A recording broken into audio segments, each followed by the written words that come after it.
Yehova wenu yiche elangcwatshwa mana njalo Nkosi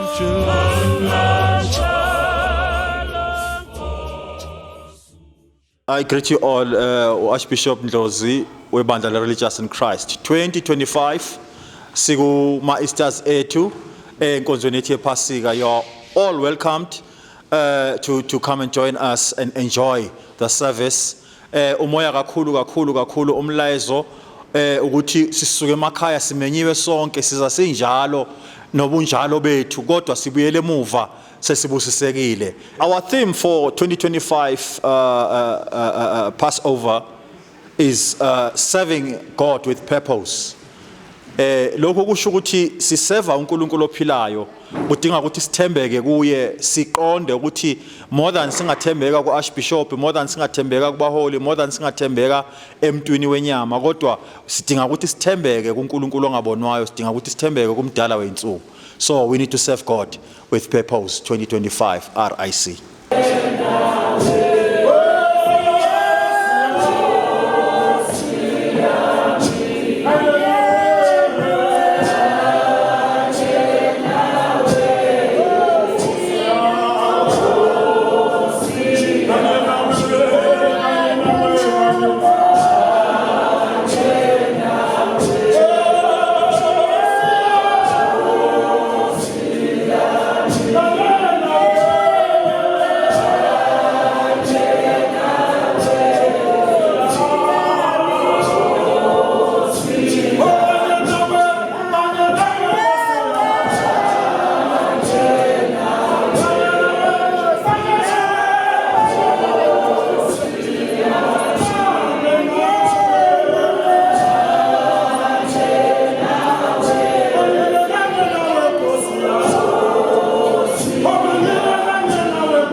Ufunda lapho uhlale khona bathandekayo then ukuze nomunye akhona ukuthi angene ungagabesi ukuthi mawungena ulandele umuntu kalele lento ayishilo uhlelo lethu kumele lenze njani luqhubeke. Amen bathandekayo, siyabonga kini nonke mama wethu mama ulindiwe. Amen. Siyabonga ukubona nje mama sakugcina esibhedlela. Amen emzimbeni ukuthaka siyabonga nawe. Amen bathandekayo, sibele nje uthi nyaya egudini. Amen awukwazi ukuhlala ungayi khona abavalelekile ade befisa ukubala kodwa abakhonanga. So siyabonga nje lelo thuba lelo uNkulunkulu akwenzele lona. Siyabonga nakubo bonke abomama nakubo bonke abazalwane abasikhathazile bathandekayo. Kuningi bathandekayo emhlabeni esiphila kuwo, ziningi izinto ezisehlele kodwa sibonga ukuthi namhlanje sisamile futhi sibonga ukuthi namhlanje sisesekhona. Amen bathandekayo, zifikile ikhathi zeCovid bahamba abangcwele bethu kodwa nje ngifisa ukuthi omunye nomunye akabonga ukuthi ngisesekhona. Amen besikhona ukuthi masizogcwalisa lolu suku namhlanje. uNkulunkulu phela uyasihlelela wazile ukuthi namhlanje nawe uzodingakala ukuthi uzofulfilla lo Good Friday. Amen bathandekayo, yingakho sila sidele konke ushilo ezini lakho wathi ongithandayo makazidele athabathi isiphambano angilandele. Amen bathandekayo. Oh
Ngibuye futhi ngibingelele bafundisi, babishopu, bopresidenti ngetitulo tabo letahlukahlukene kanye nabomake bishopi nabomake presidenti nabomake bafundisi ngetitulo tabo letahlukahlukene. Haleluya. Angikayiva kahle ake ngicale futhi ngiphinde ngibingelele bomake.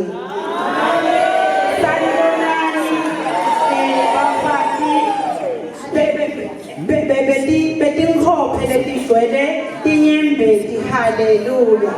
Sanibonani bo Proverbs 31 ninjani naze nabahle namhlanje emini yanthambama asingeneni bazalwane ephasikeni. Sanibonani tinsizwa nsi bemshitensi netinfombi mvo. Haleluya. Emuhle Jehova nebantu abefuna abancane Sunday school. Wende kahle nawe wafika namhlanje. Bazalwane namhlanje kufunyiwe nje for isikhathi lesincane kakhulu la ngitawukhuluma khona ngeGetsemane. Haleluya. Bese kashilo makwethu ukuthi sidayithola encwadzini ya Luka 22 verse 39 ungehla nje nayo ngicabanga ukuthi ufika le ku verse 49. Hallelujah. Luka 22 it speaks about Jesu makahamba aya entsabeni lebe isehlane lebitwa ngeGetsemane. Hallelujah.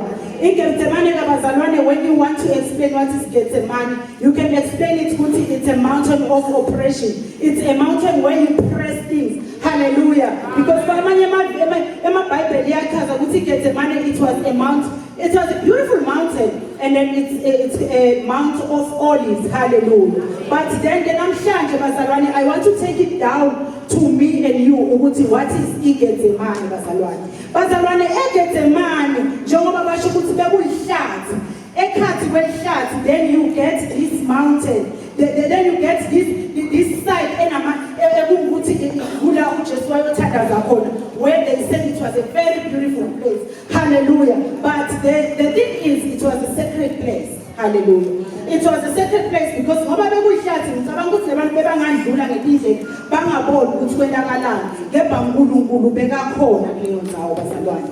Timbili tingathe eBhayibhelini. Hallelujah. Kodwa namhlanje we will concentrate about ingathe yaseGetsemane. Hallelujah. Ingathe yaseGetsemane bazalwane, we see that in that time Jesu mabekathandaza khona athandaza kubabe wakhe, it was the first time in his life afila ukuthi uNkulunkulu uyamushiya.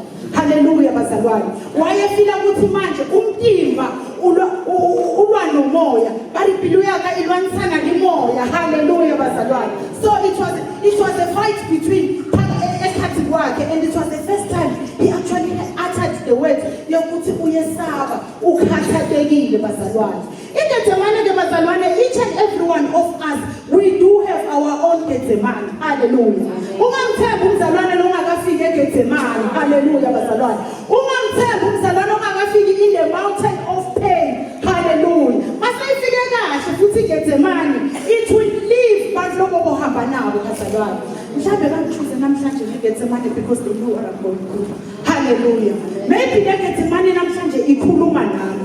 Hallelujah. Ngizama ukuthola i-era lakhe ngibe nekho khona. Hallelujah. Maybe this Getsemane namhlanje mangayibukisa kimi ngende a little bit personal, then I understand it better.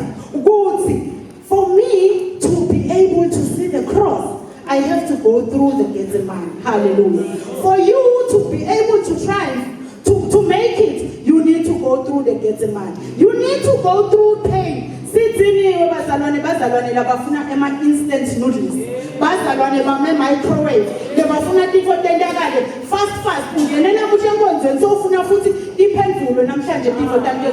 No bazalwane, it might happen ukuthi you are struggling emsebenzini, that's your Getsemane.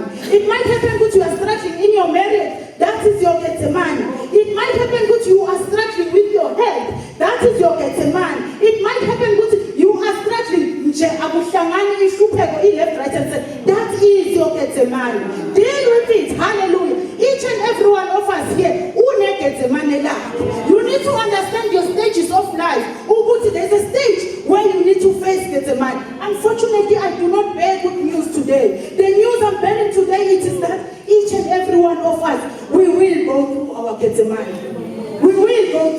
eGetsemane. Hallelujah bazalwane. Ungabona ubukhazikhazi lo uthi hey abantu bakandlozi baphila kamnandi bana namadekoro. Anyazi iGetsemane yabo. Anyazi ukukhala kwabo. Anyazi ukungazithembi kwabo. Abandlula iGetsemane labo. Hallelujah. Kungenzeka kuneyinkinga uzethu awani samzweli kodwa lo niyekele iseGetsemane. Niyekele noleke. eGetsemane kusehlale. It's a place of pain. It's a place of abandonment. They abandon you. Nebantu lobo bathembile ukuthi uzohamba nabo. eGetsemane bayakushiya bazalwane. Hallelujah bazalwane. Namhlanje ngize ku Good Friday. iGetsemane lami that I'm going through. Ngikhumbula baba mangena lapha ngibuza athi hamba niwuthuba ngathi yes. Sina iklasi sihamba siwuthuba. That is my Getsemane bazalwane. You do not know ukuthi what we go through.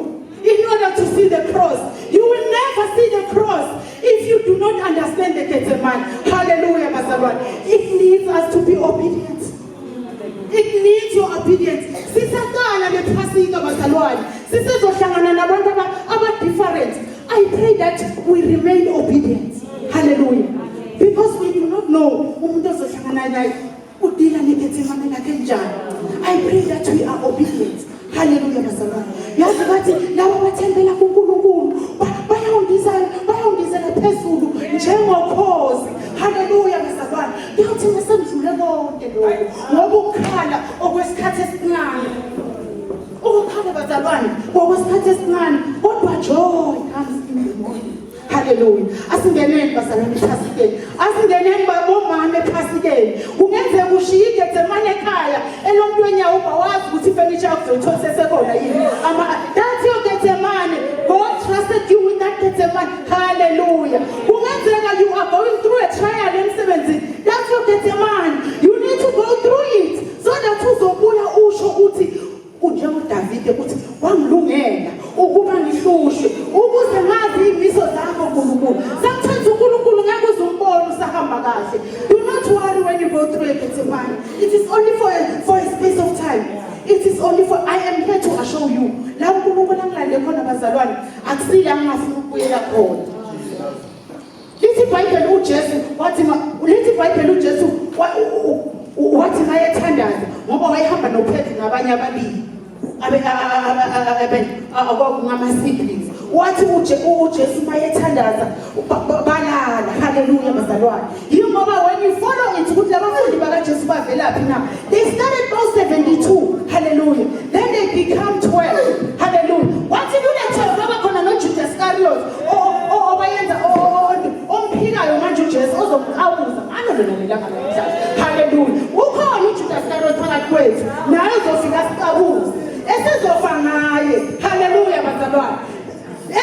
Bazalwane kuthiwa kule 3 uJesu ayikhetha wahamba naye. Wabese futhi sekayayishiya. Uyishiya kukamama le uyothandaza ayedwa. Why manje ahamba yedwa? Ngoba when you are going through a Getsemane you need to be alone so that ungazobhekana nabanye abantu uzobhekana noNkulunkulu wakho. So that ungazoreport your problems to anybody but you report it to God. Hallelujah bazalwane. That is when mesizulu liyaphakamela because uJesu wathi mangabe lesitsha sisiyangisinda kodwa mangabe ungakwazi ukusisusa kodwa makuyintando yakho. Understand ukuthi kwamele kube intando yakho. Ngiyabonga kakhulu bazalwane kwangathi singabumbana iphasika lisaqala. Remember your Getsemane, you will go through it. Siyabonga. Hallelujah. Ekhuluma ngeGetsemane esichazela abazalwane ukuthi wonke umuntu uneGetsemane lakhe. Amen. Ngathi uNkulunkulu angasiza-ke bazalwane omunye nomunye abheke iGetsemane lakhe ngoba ukuthi-ke kwakumele ukuthi silinge. Amen. Ukuze sikwazi ukuthi uNkulunkulu ukhona uyaphila. Amen. Sizothola amazwi esibili ukuboshwa kukaJesu ngomama bama. Amen. 22 verse 47 to 53. Amen.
Siyamthola lapho uJudas Iscariot ukuthi umuntu onjani yena. Uma ngabe umbheka uJudas Iscariot simbona umfundi naye kaJesu othanda kakhulu imali. Konke lokhu kwenzeka ngani? Kwenzeka ngendaba yemali. Abafundile kakhulu bathi money is the root of evil. Imali yenza konke lokhu ukuthi uJesu aze enjani aboshwe. Uyacabanga 30 pieces of silver kuyimali encane kabi lokho ukuthengisa umuntu powerful, umuntu onamandla, umuntu ofana noJesu. Siyambona lapho uJudas Iscariot eseprepareile abantu ayebaprepareile uyabatshela ukuthi mina ngamsiza, mina nganilekelela, ngantholela yena mina. Provided nizongipha lokho ezongipha imali 30 pieces of silver, 30 pieces of silver. Yamthengisa uJesu, yamthengisa. Siyambona lapho ngoba kuba khona abanye mhlawumbe ababengamazi, kuba khona ababengamazi ukuthi sizombona kanjani. Uyabatshela ukuthi hayi kulula kabi ukumbona loyo, ngizofike ngimanga ukumanga kwami kulapho kuzosho ukuthi uyena lo ofunayo. Usuka lapho uyamanga, uyambuza uJesu uthi Jude, uyayikhaphela yini indodana yomuntu? Uyayikhaphela na indodana yomuntu? uJesu vele wayisazi konke okuzokwenzeka. NoJuda naye useqedile nabaphristi abakhulu, nayo leyo mali yakhe lena angazi noma yamsebenzela yini. Nathi endleleni sinabo uJuda esihamba nje, sinabo uJuda esihamba naye. Liyaqhubeka lapho uJesu uyakhuluma nabo, wayisazi vele konke okwakuzokwenzeka empilweni yakhe. Siyabona lapho uJesu esebabuza athi, kubo niphumile, niphethe inkemba, niphethe konke ngathi nize kumphanga. Wayengaphethanga lutho. Kungani bephethe zonke lezi zinto kuyo okungathi umphanga? Nakhona lapha abamthenduki. Nalaba abafundi basebebona kukhona lana mawufunda naye ehla njalo bathi babuza ukuthi singagadla yini. Uyazi uJesu umuntu onothanda kakhulu. Ngoba abanye vele belesebona ukuthi kuzokwenzakalani kuJesu. Siyathola-ke lapho-ke ukuthi uma ngabe sekuzokwenzeka konke lokho okuzokwenzeka, uJesu uyababuza konke konke. Ngithanda lana mayisithi beninani, beninani imihla namalanga, anilulanga isandla kini, ngihambile nanendleleni ngisindisa abantu abagulayo, ngilapha konke konke, kodwa nina nilulanga isandla sami. Uyabona manje usebona ukuthi nasi lesixuku leso esikhona sesiyambamba, engazange abanjwe yilaba ayehamba nabo yonke le, akade ebafundisa, ekade ebatshela, ekade bebona yonke into abayenza. Kuthiwa la usuka lapho-ke base isixuku sambamba, sathi masimbamba sase siyomnikela uPilato. Kathi Nkosi ngathela Ngakho mama wethu sekhuluma ngokuboshwa kukaJesu. Amen. Bazalwane, ngiyacabanga ukuthi wonke umuntu ukube kuyenzeka ngabe uyaba naye uJudas Iscariot. Amen. Ngoba uJuda bathandekayo kahle kahle kwangasiyo umuntu omubi, wayezophelelisa icebo. Haleluya, amen. Sizothola izwi elilandelayo. Number 3, ukuphika kuka Petru, Lady Rev Mhlongo.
Amen.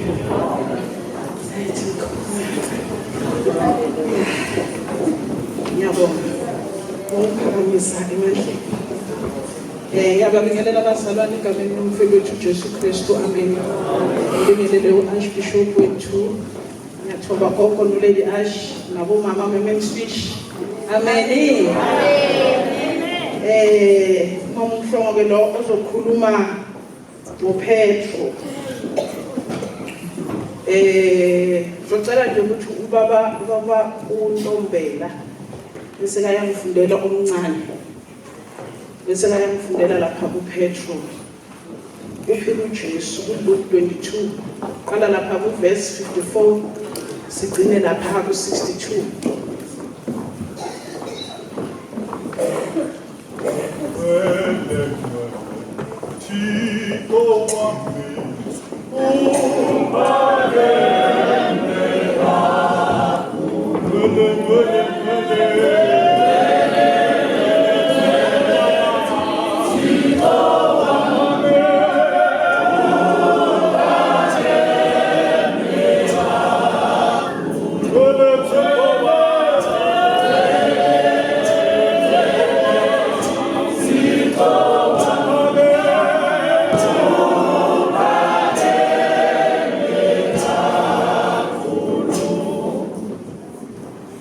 Amen bazalwane.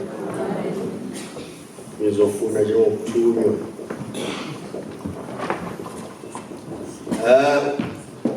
NgokaLuka 22 isihloko kukaJesu. Uverse 52. Wathi uJesu kubapristi abakhulu nezinduna zethempeli namalunga abebeze kuye. Niphumile ungathi nize kumphangi niphethe izinkemba nezimbuzi. 53. Benginani imihla ngemihla ethempelini. Anelulanga zandla kimi kepha lokhu kuyihora lelo namandla okunyawo.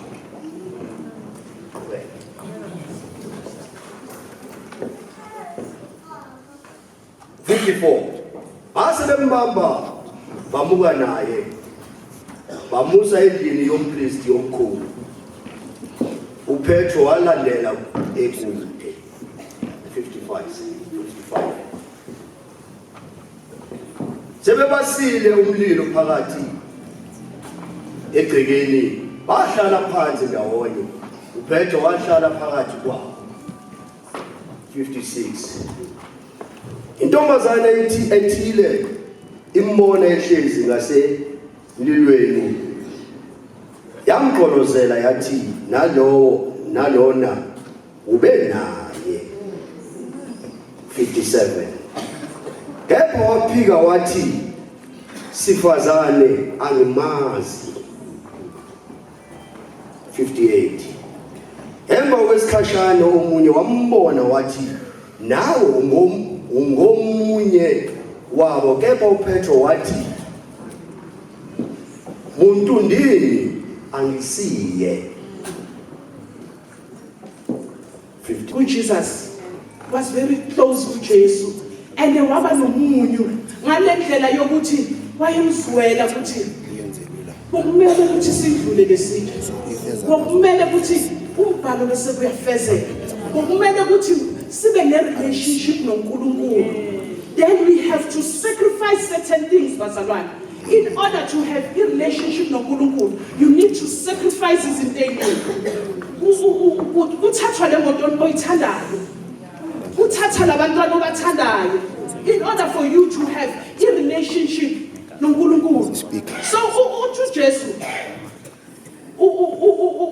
uzodiliza ithempeli alakhe futhi 3 days. Lithi makhala iqhude ngikhala kayi3 lakhala wamphika uJesu. Ahamba uJesu abethelwe phela indaba kaPetro. Nakho ke singayavuka uJesu. Meke mvuka uJesu bayihamba bomama baye ethempelini. Bebefika ethempelini ithi indodana yomuntu lona imfunayo akasekho uvukile kwabaphilayo. Hambani niyotshela abafundi bakhe ngifuna ngithanda leli. Meke ezothi ungangikhohlwa uPetro naye lophile naye nimtshele ukuthi uPetro uthemekeza ukuthi uJesu uvukile uyoqala wangena ayomfuna eyombheka wathola ukuthi hayi akasekho sekahambile. Ngithanda ngoba ibuyela lapha eqala khona uPetro meke sethi ngiyodoba ubuyele emanzini ngifuna ukuthi manje ngoba uzozalwa kabusha asiqalele eqaleni lapho kwamoshekala khona izinto. Uthi uPetro meke fika emanzini nayi indodana yaqhamuka bayadweba nix stranger comes it's a stranger phonsa ngapha immediately bebephonsa babamba amafishi uthi ugogo la stick amafishi khona wayemakhulu amahle bawabamba bakhumbula uPetro wayiphonsa phansi wagijima waya kuJesu wayoyiphonsa kuJesu wathi uJesu asidleli sizoyikhuluma apha. Ngifuna ukuthi ubheke lokuthathu ngiyazi ukuthi bazalwane I'm faster than usual ngoba ngijajehele isikhathi but ngifuna ubheke lokuthathu umphike kathathu iqhude lakhaya usathi uJesu kuye Simon Petro uyangithanda na 1 uthi Simon Petro uyangithanda na 2 uthi Simon Petro uyangithanda 3 uthi hamba uyolusa umhlambi wami hamba ufafaze nami. Nasi isifundo ke bazalwane ngiyazi ukuthi ngiyajaha nasi isifundo ke esishoyo ukuthi uNkulunkulu wethu ama second chances. Ngiyazi ukuthi abantu bazofuna ukuthi sikhulume ngokuthi uJesu wakhashelwa uPetro nami khona bazongikhaphela khona la endlini ngifuna let's look the background, talk about this person, talk about lo muntu wenzakale because uJesu meke metha uPetro meke qeda ukusho ukuthi wena uyindodana kaNkulunkulu usethi wena kuwe nizokwakha idwala uthi wena kuwe nizokwakha idwala wayengeke azamiyekelele eselakhile idwala kwakumele ukuthi ahambe la ashe la khona azokwazi ukubelieve kuNkulunkulu angakholwa ama-miracle but akholelwe nokuthi indodana yomuntu iyamuyenza umuntu kabili futhi muphe le-second chance empilweni yakho oyihambile. Niyazi ukuthi bakhona abantu abathi you betrayed me ubona sengathi manje uNkulunkulu sekufulathele ngayo yonke into eyenzeka empilweni yakho buyele eqaleni lapho khona okwabheda khona uJesu usayinkosi nomsindisi bazalwane namanje noma ungayenzana empilweni noma ubona ngathi konke sokuvalekile konke akushintshi konke kuyabheda kodwa ke ngoba uPetro walithola i-second chance ubani wena amen.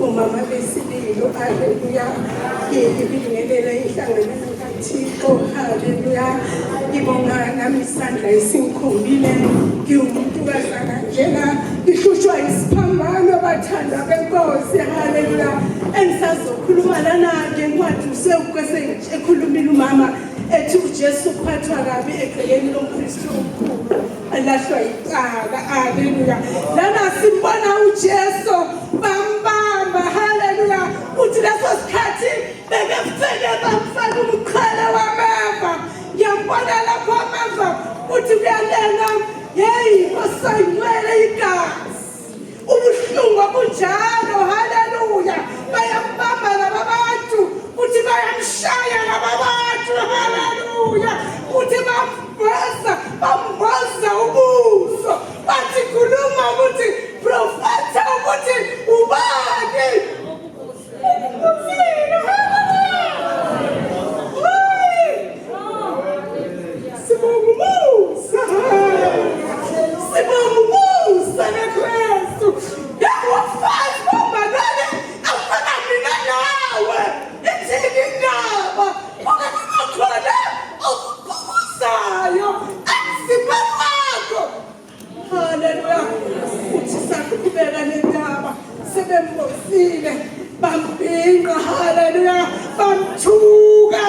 bamkhafulela engezanga lutho ngoba indodana kaNkulunkulu ukuthi ugcwaliseka umbhalo. Siza njalo ku-Good Friday kuyiphaseka siza singene siphume sinjalo akuba khona iguquka kule-Good Friday. Haleluya. Uma kathi ubakhulumisi umakhelwane wakho qala umkhulumise ngoba impi yomlilo iseduzane. Haleluya. Uthi uma sebekhuluma kahle basebemenzela inkatho bayenza babiza abapristi abakhulu uthi nenhlangano abaphaka umphakathi bambheka ngoba befuna ukugcizelela ukuthi aphike ukuthi uyindodana kaNkulunkulu yengamthanda uJesu azange aye lapho nalapho wama yeye sitholayo namhlanje ukuthi endaweni obakhona uhlale sebekhuluma bathini hlala asilakani sikaKristu uhlale sebekhuluma ukuthi phila ungaphili uJesu asangamphiki ubaba uNkulunkulu wakhokophela wathi indodana kaNkulunkulu iyophakanyiswa iyongena embusweni kababa uNkulunkulu. Ngithina namhlanje ukuthi nami nawe senze kahle emehlweni kaNkulunkulu sihlale emphethweni kaKristu kunzima kunjani sebesithuka bakhuluma konke yaya umKristu kolibanda indlela afanele udlule kuyona abangakabisi ukuthi umthakathi abangumkristu. Haleluya. Uma bakubisa ngamagama jabula uthokoze ngoba umusa wakho ukhule ekhaya esibili. Amen. Umama ozosho izwi lesihlanu uJesu ephambi kukaPilato noHerodi uLady Press Madonsela. And they began to accuse him, saying, "We found this man misleading our nation and forbidding us to give tribute to Caesar, and saying that he himself is Christ, a king." And Pilate asked him, "Are you the king of the Jews?" And he answered him, "You have said so." Then Pilate said to the chief priests and the crowds, "I find no guilt in this man." But they were urgent, saying, "He stirs up the people, teaching throughout all Judea from Galilee, even to this place." And then the necessity Jesus before Herod. From verse 6, when Pilate heard this, he asked whether this man was a Galilean. And when he learned that he belonged to Herod's jurisdiction, he sent him over to Herod, who was himself in Jerusalem at that time. When Herod saw Jesus, he was very glad, for he had long desired to see him, because he had heard about him, and he was hoping to see some sign done by him. So he questioned him at some length, but he made no answer. The chief priests and the scribes stood by, vehemently accusing him. And Herod, with his soldiers, treated him with contempt and mocked him. Then, arraying him in splendid clothing, he sent him back to Pilate.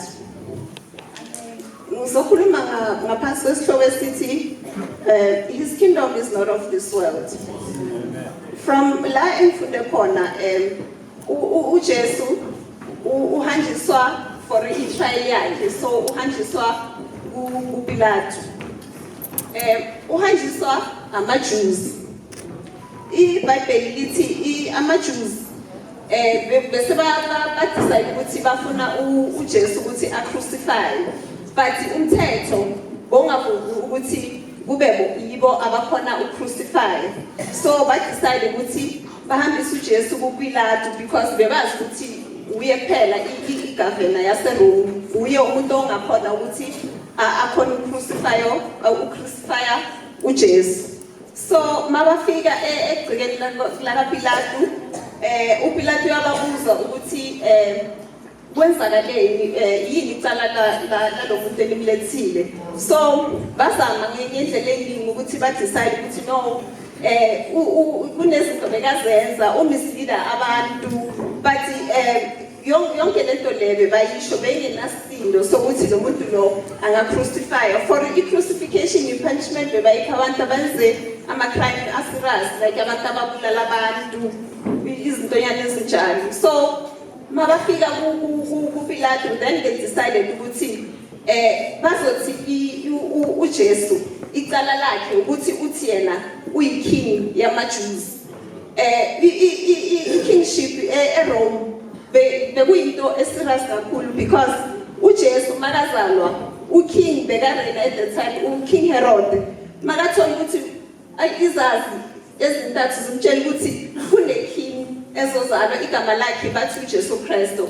Uye wathumezela umlayezo wokuthi bengisacela bonke abantwana abana 2 years and below babulawe because kuneking ezozalwa. So indaba ye-kingship yaseRome beserious ngale ndlela leyo, and then bebazi ukuthi mabathi lo bhuti lo uthi yena uyiking bazothola i-attention le abayifunayo, and then nale end product le that they were hoping for. But mabafika uHerod ambuza ukuthi manje Jesu iqiniso lento abashoyo. uJesu asangazamphendule, wambuza ukuthi abantu bakho laba amaJews bathi wena uthi uyiking, so kuyiqiniso na? uJesu wathi yilento le oyishoyo, like kuyilento le oyishoyo. And then siyabona ukuthi bekangafuni ukuphendula, but at the end the only thing akayishilo makasisakaphendula ukuthi yena his kingdom is not of this world. So which means into akasho ukuthi mina angizange ngizophisana nombuso wakho, but mina ikingdom yami akusiye yala emhlabeni, but is of the heavens. Okay, manje masithi siyabheka i-difference between the two kingdoms. Kushuthi kunale kingdom le, and then ikhona le kingdom yakaJesu. Sibheke kingdom yethu ngapha. I-kingdom yethu angithi siyabona kunama-war, siyabona kunabo-Ukraine versus Russia. I-kingdom yethu ilo kuyalwiwa, kunempi. I-kingdom yethu akuna peace. I-kingdom yethu kunokuthuka okuningi okwenzakalayo. E-kingdom yethu ulaki kusetshenziswa ama-connection ukuthi wena wazi bani. Yabona uDonald Trump khona manje consistent like kwamele choose ukuthi wena kweliphi side, and then i-kingdom yethu is segregated. So mawela ngapha wena ngapha awuweki yonke indawo, amele choose iside lapho. And then isize ngapho sizobheka i-kingdom le uJesu akakhuluma ngayo. I-kingdom kaNkulunkulu kune-peace kwi-kingdom kaNkulunkulu. Kune-verse lapha kuJohn 14 verse 27. I-verse lakhona ngizokhuluma kancane nje lithi peace I live with you, my peace I give to you. And khona lapho futhi athi khona, do not let your hearts be troubled and do not be afraid, which is opposing the other kingdom. 2 Timothy 1 verse 7. uNkulunkulu uthi, I have not given you the spirit of fear, but I've given you the spirit of power, love, and a sound mind. And then futhi again sizobheka lapha ku-Isaiah 43 verse 19. Lapho khona akhuluma ngokuthi ngizoyenza indlela la indlela ingekho khona, as long as wena ukholelwa kimi. Uthi I'll make a way where there seems to be no way, as long as you believe it. I will even make a way in the wilderness and in the rivers and in the deserts. So uJesu bekazama ukubacacisela ukuthi nayi mina le kingdom le engikhuluma ngayo, but not le enina ningiwisela yona. So uPilato uyabona ukuthi mara kahle lo muntu lo akanacala, labantu laba banenkinga naye, banomona sort of. So what decided ukuthi no alone ambuyisele back, athi no angitholi anything wrong ezolo muntu lo, bengicela nimthathe nimhambise uyababuza futhi ukuthi kubuya kuphi. Bamtshela athi no, kahle uHerod uye vele kufanele ngabe udila naye, so bengisacela nimhambise khona. Okay, and then mabamhambisa lapho kuKing Herod. uKing Herod umntwana wale king le bekathi abantwana abancane mababulawa. King Herod bekaziwe okuningi ngoJesu before. And baye bamxoxela ukuthi wenza imanga wenzani wenzani. So bekavele aluka forward ukuthi ahlangane naye bakhulumisane nalo Jesu. So makafika King Herod, by the way, yilo owabulala John the Baptist.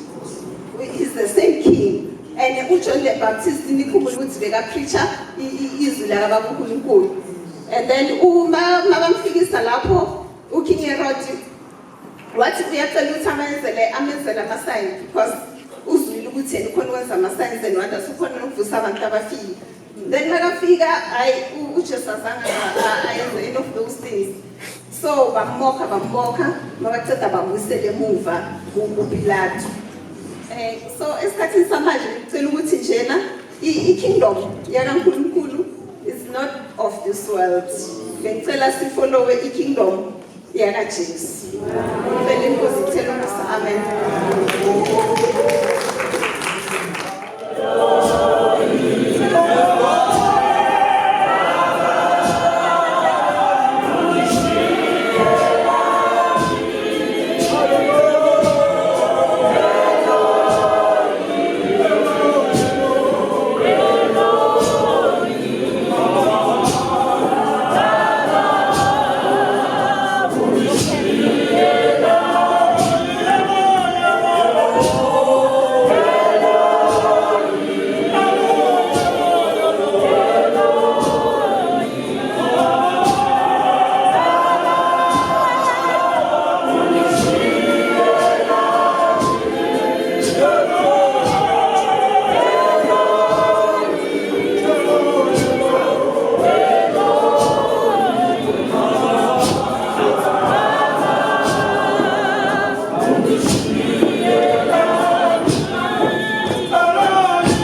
ukuthi amakune-action. Amen, amen, bazalwane. Siyabonga kakhulu Lady Price Madonsela. Siyabonga kakhulu ukhulume kahle mama wethu. Siyabonga, sizocela nje ngokuphuthuma isikhathi sesandile. Sicela unumber 6 uJesu phambi kukaPilato noHerodi. Sizocela usisilungile. Luke 23 verse 13 to 25. Sicela usisilungile azosikhuluma. Makasuswe lapha phambili uthathwe uBanaba kubekwe yena masikhumbula kahle bazalwane uBanaba yile ndoda yayiyomyaluyana iyisigebengu koshola ukubulala kodwa abantu bathole ukuthi kuphume yona kungena uJesu ongenaqala waphinda futhi uPilato uyabatshela ukuthi lo muntu akenzanga lutho usephinde kwesikhathi ngizozama ukukhaphuzela ngenxa yesikhathi mase kephinde kwesikhathi aphinde futhi baphinde futhi ikrobinene ithi makabethelwe esiphambaneni uyabuza futhi ukuthi kahle kahle icala lalo muntu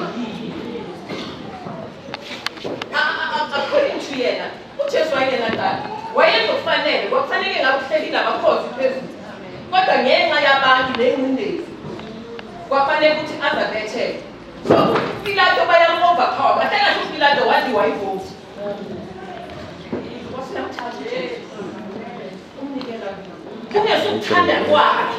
kungesukuthanda kwakhe kodwa ngenxa esebheka ukuthi manje kuyamoshakala mangizokhetha uJesu la kusho ukuthi iposition le ngiyiphethe izophela uPilato bekemkhulu bekenayo ipower yokuthi angathi ngiyama eqinisweni uJesu akenzanga lutho but ngenxa yengcindezi nokuzibhekela yena wathi hayi athini lenze noma ngabe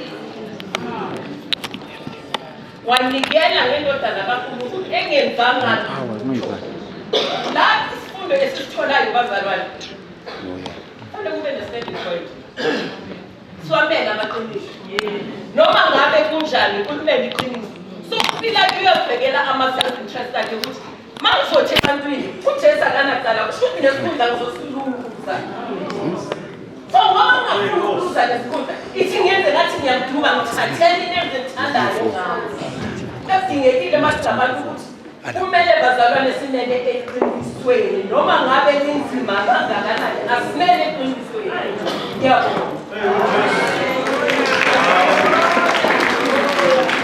Amen, bazalwane. Isikhathi ngicela sisacula sizobiza u-item 14. Amen. Item 7. uJesu esiphambanweni uLady Press Osana. Luke 23 verse 32. Lady Press Osana isicelo semphambili. Amen. Amen.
ukugcinwa phakathi kwesandla sakhe ngoba abaningi befiso abafuna ukunikela lapho umusa sokuhlala nebabisebenzana ameni bazalwane kumele simbonge uJehova ngoba kukuhle noma kukuhle bazalwane lana izofunda verse 32 isihloko sithi uJesu esesiphambanweni kwakukhona nabanye izelelesi ezimbili kwakukhona nabanye izelelesi kwakukhona nabanye izelelesi ezimbili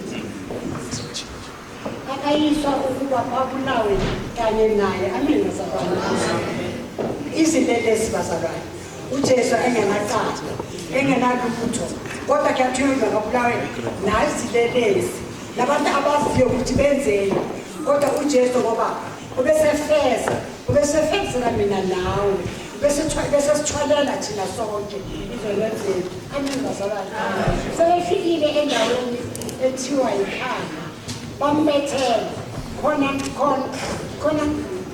khona izelelesi ezinye ngokwesokunene nesinye ngokwesokhohlo ameni bazalwane ngiyabuka lana izelelesi sezilenga kanye noJesu uJesu eselenga bembekela esiphambanweni bamnikeza esona siphambanweni esikhulu ukuthi masimbuke simbekele phezulu simkhothamele simazi ukuthi inkosi yomsisi phase lebiza indoda ngathi ngiyayibona le ndoda ebeyithemba ukuthi iyashaya isipikile amani bazalwane ebebemthembile ngayo yonke indlela kodwa mara amehlo akho yena umkahle ameni bazalwane uyaxolisa kanenzalwane ngempilo manje sithi besikilo ameni bazalwane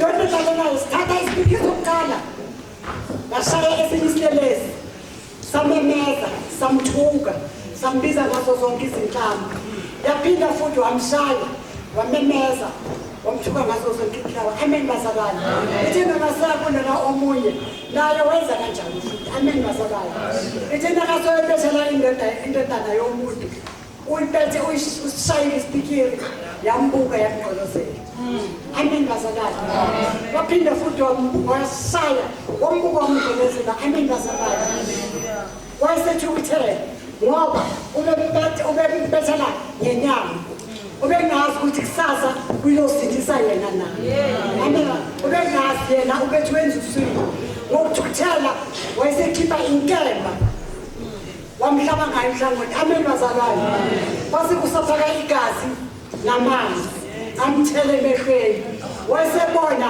njengawo wonke umuntu ameni bazalwane ngokubethela kwakho uJesu ngegazi lakhe wasinda wayengazi ukuthi naye uzosinda ameni bazalwane kuthi uJesu ngiyamthanda uJesu ngoba uhlanganise abantu abaningi ameni bazalwane ngoba kuthiwa namakhosi amabili wayengazwani kodwa ngindaba kaJesu agcina sezwela ameni bazalwane so ngithanda ngenye incwadi sangikanisa abantu kubaseRoma 5 kuvesi 10 lapho ithi ngokuba uma sathola ukubuyisana noNkulunkulu ameni bazalwane sathola ukubuyisana noNkulunkulu ngendaba sathola ukubuyisana noNkulunkulu ngokuba kwendodana yakhe ngokufa kwendodana yakhe sesiyisisa ikakhulu siyakusindiswa ngokuphila kwakhe ameni bazalwane sesitholile ukuphunyiswa